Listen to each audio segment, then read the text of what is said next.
अस्सलाम वालेकुम, क्या हाल चाल है? ठीक है, खैरियत है जी। हम भी खैर खैरियत से हैं और हम जा रहे हैं ज़रा डिफेंस क्लब खाना खाने, लंच पे जा रहे हैं। और मेरी देवरानी आई हुई है इंग्लैंड से, तो उसको देना है लंच, और साथ में और भी लोग होंगे इंशाल्लाह ताला।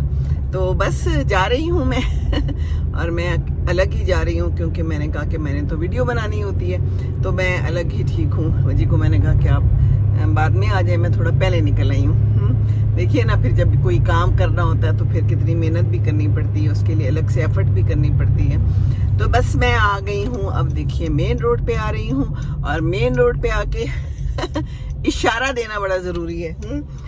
इंडिकेटर, जिसको हम इशारा भी कहते हैं। ये लाहौर है और ये है DHA, और हम गुजर रहे हैं इस वक्त अंडरपास से। तकरीबन गुजरने वाले हैं, अभी गुजर